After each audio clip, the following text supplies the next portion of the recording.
Welcome back to What Arty Noobs for General Disturbance. This is the M53 M55. It's the Tier 9 American SPG. It's located on the south spawn of Overlord, and this one is under the command of a fingernail clipping. And we can't see the equipment, but hopefully he will advise us of that when he actually sees the replay. Now, it's a big 203mm 8-inch howitzer. So it's capable of doing 900 alpha and penetrating 52mm of armor. 10.5 meters on the blast radius, 12.5 to 28 seconds of stun. And of course, it's a turreted Arty, so yes, it's got a wider arc than normal. It can go 60 degrees, 30 degrees either side of the center line. And he's going straight down to the beach to try and get as many shots as he can on the enemy. Only one Arty on either team. The other Arty on the enemy team is an FV3805, and that of course is the Tier 9 British SPG.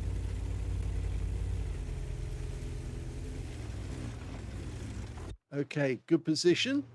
He's ready to go. We're looking for the first enemy targets. Oh, we've got a large number of them all turned up. And look at this, we've got T30. He fires the round in. Direct hit, first shot. 408 hit points of damage.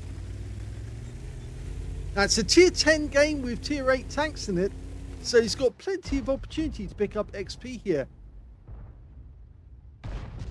The reload time normally by the book is 40.27 seconds. He's got 30.53, so 10 seconds off the reload time. Also, he's a little jerky tonight, but that fingernail clipping does like to have a few smokes before he starts, and we don't know if he's actually on them tonight, but he probably is. Lines up a shot, doesn't take it, not yet. Oh, he's fired, and we didn't see where that shell went. It's kind of weird. Rounds out. Oh, direct hit there on the E5. I think actually it looked like the timer changed, but in fact I'm not sure he did actually take a shot there. I think he actually changed his shell instead, and that's what we were seeing the countdown for. It sounded like he actually fired, but in actual fact I'm not sure he did. But anyway, his now target is M6Y. Yeah, he definitely fired at that one for 363, and he's firing the stun shells. Changing position to avoid counter battery, which is all very good practice. Now you can see there's an advance coming in on the southeast side of the map. Yeah, the enemy are pushing on that corner. So if he'd actually stayed where he spawned, he would be in trouble, because yes, you just saw the spawn point and it's now occupied. Instead, he's going for the enemy tank that's actually in the bowl. Fired around in there. There was an XM66F nearby.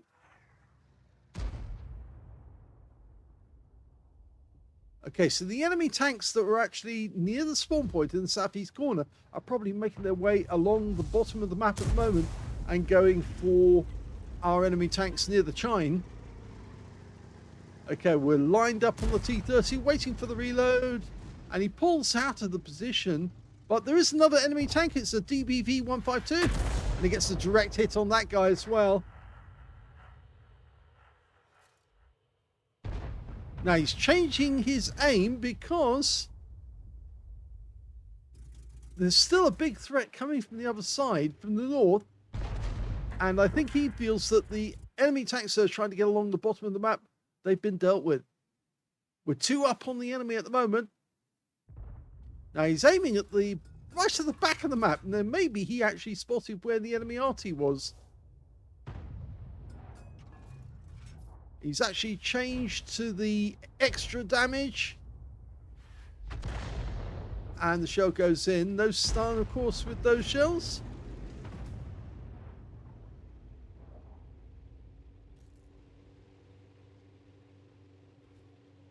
We've got 2 replays from fingernail clipping. He's been very active with this Arty.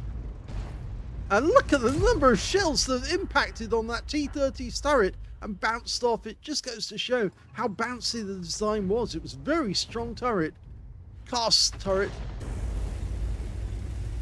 Had plenty of room on the inside though compared to Soviet tanks.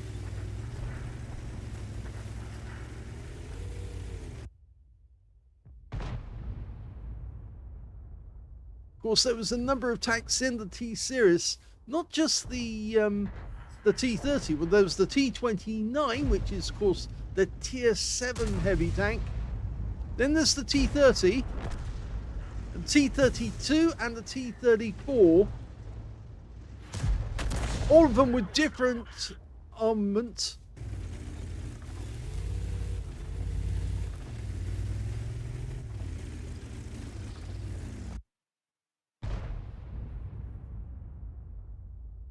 He's focusing most of his attention on the enemy tanks on the other end of the beach. And I can see why, because our guys are pushing on that corner. The Object 277 on our team seems to be taking the brunt of the damage, but the mouse is up there as well. That shell landed between both enemy tanks, and that meant that they were both stunned. And that means he's got plenty of chance for stun assist. He hasn't got much stun assist so far. Relatively little, well, none at all. So I think that's what he's prompting to do. It's what he's trying to do at the moment, is trying to get a bit more stun. Well, we've lost the 277. Rounds out on DBV. Again, he gets more stun, but 246 of actual damage.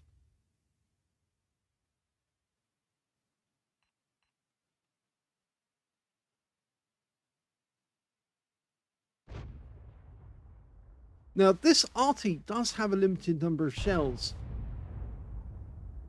Only carries 20 in total.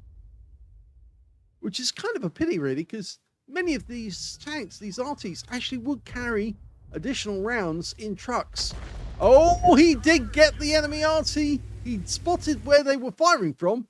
And so he was correct when he was firing at those positions earlier. You can see 2 artillery shells, or 3 actually, went in next to that FV3805, and he managed to splash him enough to actually get the kill. Firing a stun shell, going for the DBV 152, but loses sight of him, so instead he goes back to the T-30. Rounds out, this should be a hit. And 288 stun assist, or stun, or damage rather, splash. Got that T-80 up on top of the cliff. Now he's actually moving inland again.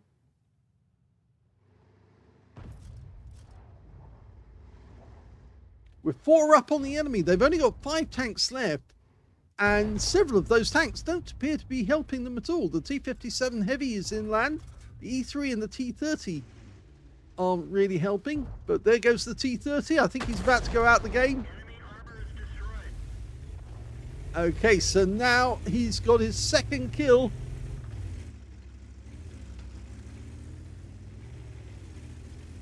You can see it's actually quite an agile Arty. The 56.3 kilometers an hour is based on the Patton tank. Lining up a shot on the E5 this time. Fires it in. Rounds out. Direct hit! 385. That was a good shot, that one. And now these guys are really going to get hammered, because that Caliban's just come in and dumped the shell on T-30, who gets taken out by the T-95. And now we've got the E5 here. He's going to be next.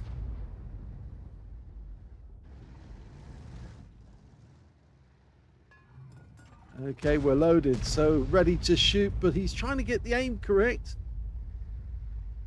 That's it. That should be enough to stun him. And he got the stun. Waiting for the stun assist.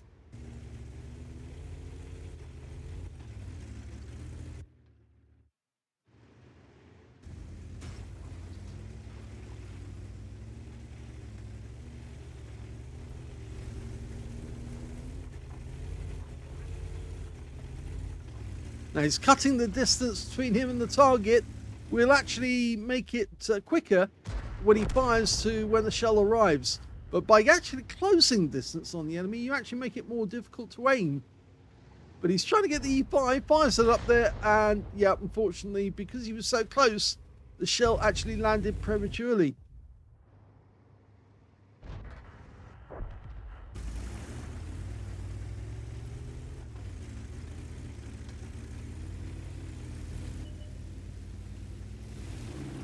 Okay, he's loaded.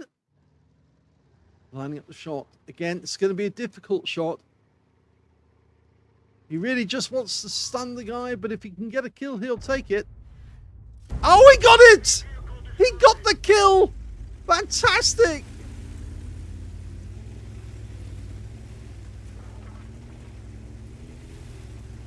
Well, he's down to a few shells now.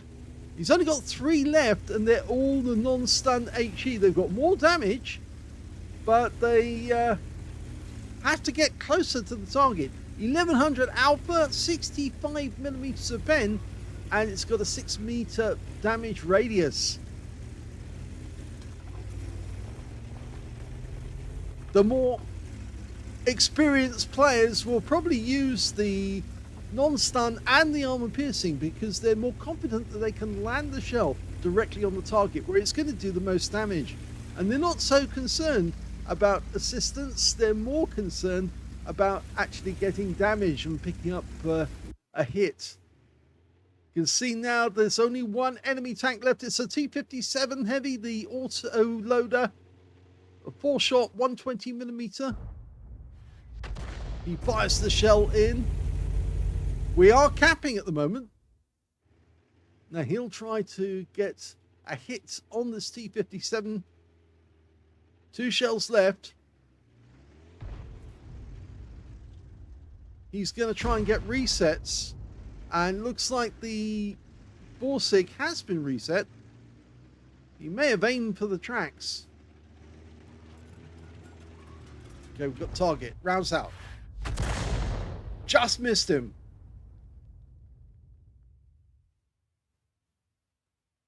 He's only got 1 round left now to take this guy down. 3 kills already in the bag. Our team are closing in. They all want the kill. T57 Heavy is unloading his mag. We're loaded. Lines up. And he's ready. Rounds out. Oh, he got the kill! The last kill of the game with the last shell.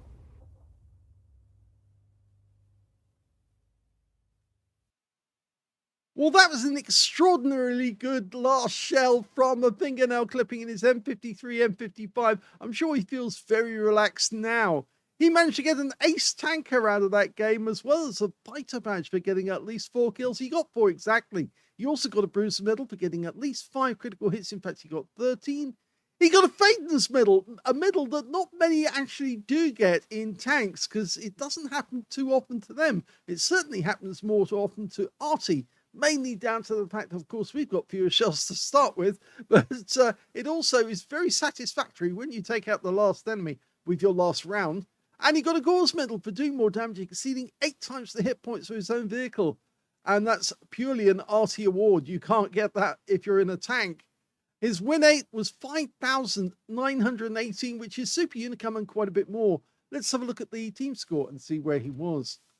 Well, he actually managed to get the highest damage on his team, but not the highest damage in the game. That T57 Heavy, the one he killed on the last shot, that got the high caliber. He got 5,061 hit points of damage. Second highest damage was the T110E5, and he got 4,848, and he was also taken out by a fingernail clipping. And in third place, yes, it's fingernail clipping with 3,994. And of course, he picks up a Faden's and a Gauze. When it came to kills, we can see top scorer was in fact fingernail clipping. Yes, he got 4 kills in that one. 3 kills went to the Mouse on our team and the T57 Heavy on the enemy team. And 2 kills went to the Caliban, the T95 and the Borsig. And on the enemy team, their T125 got 2 kills as well. When it came to base XP, he's in second place. The Caliban got 1,382, mostly down to the fact it's a tier 8 premium, and he was hitting tier 10s and tier 9s. So he was getting 10% extra every time he did that. And then it's fingernail clipping tier 9, hitting tier 10s, getting 1,026. So they were the only two who managed to get over 1,000 base in the game. And the third place goes to the mouse with 907. He fired all 20 rounds, got 7 direct hits on the enemy, no penetrations at all, but he did get 19 splashes. Damage of 3,994, all of it at more than 300 meters. Damaged 7 of the enemy, killed 4 of them, and did 466 hit points of stun assist off 11 stuns.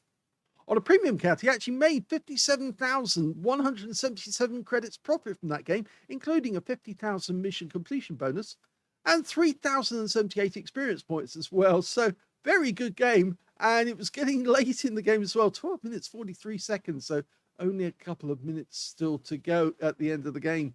And that's the first replay that a fingernail clipping sent in. But I did say there's another one. So let's have a look at that one. The second replay is on the Studzianki map, and we're on the west spawn.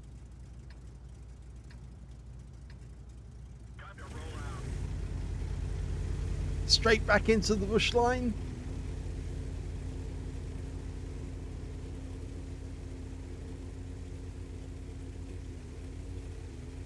Standard reload 40.27 seconds. He's got 30.53.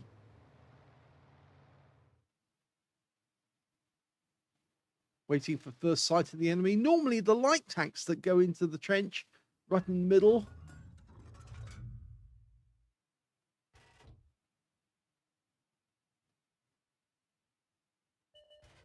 And actually it's not. It's a tank right up near the factory. Got a Progetto 65. Takes a direct hit for 513. So he's off to a flying start. Didn't get a pen, but it's certainly a big hit. And he's changed position to avoid counter battery. Got an STB right up in the cops.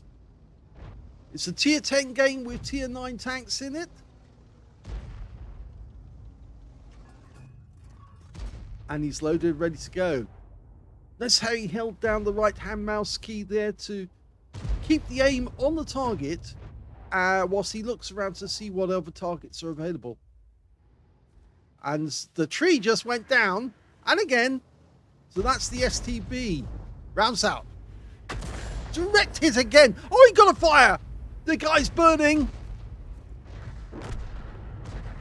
And he's still burning. No fire extinguisher on this guy. Yes, he had to rely on his crew, and his crew skills appeared not to be good enough. So he lost a lot of hit points to that. 873 hit points to the fire. Yeah, that's what happens when you don't put the fire extinguishing skill on your crew.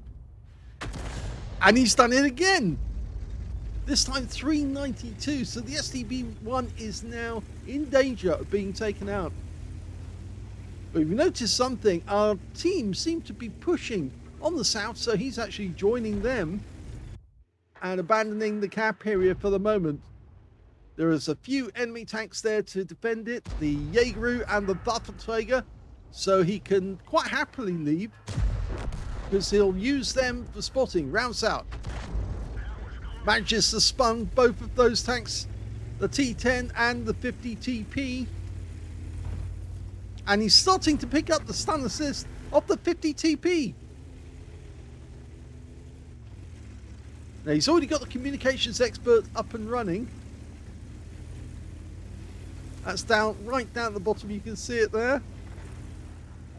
And that of course is 2.5% extra on the crew skills. Now you can see the Cobra is making a run at our cap area. He's probably thinking to himself, there's going to be an Arty somewhere in that area. And we'll hit him, of course, because a fingernail clipping has relocated. A, to stay safe, and B, to get a better angle on the enemy, he's not going to be there. In fact, the Cobra has been wiped out by the Jaegeru. Now, looking around for a better target, he holds the aim on that position just in case, but he's found the 116 F3. I think he's actually decided that he'd be better off with this guy. Going for the T30, rounds out. Lands short, but it still stuns him.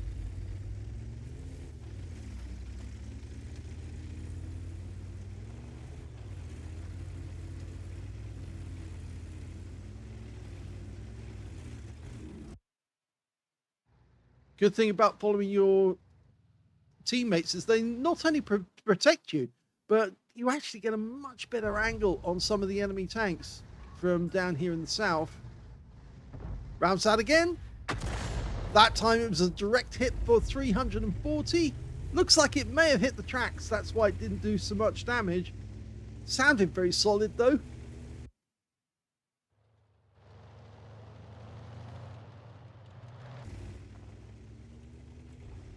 Looks like the 116 driver knows that as long as he hugs the wall, he's going to be relatively safe. That guy there. It's difficult to get a shot into that spot, but the T30 driver, well, he's just rocking backwards and forwards, and that is going to make him slightly more vulnerable. Rounds out using a different shell. He fired the non-stun HE, but it did land fairly close to the enemy.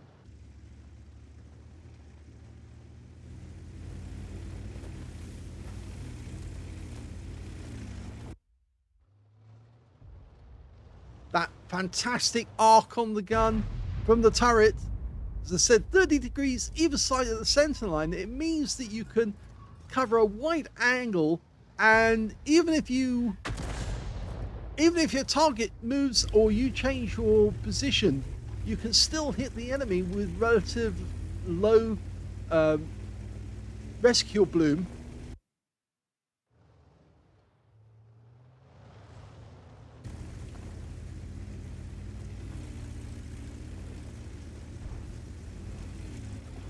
Well, this is embarrassing for the enemy now because they're being shot at from their side of the map, which means it's much more difficult for them to hide.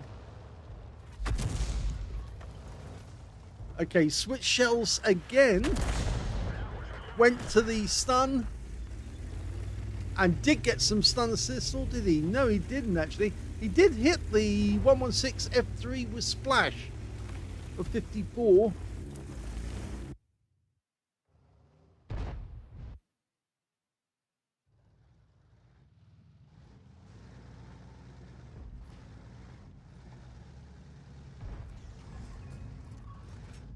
Rounds out. Another solid hit. And that earned him the Gauze medal.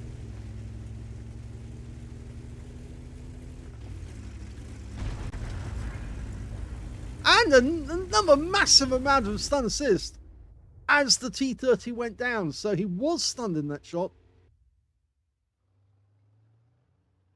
A very good game here. Trying to finish off the STB-1, but our teammates get there before him. We thought the Udas would actually move forward. He didn't. Another good thing is that this battle is extending enough so that a fingernail clipping can fire off as many rounds as possible. And the more rounds you get out, the more chance you've got of getting a decent result. And of course, getting medals. Especially the Confederate lining up the Cobra.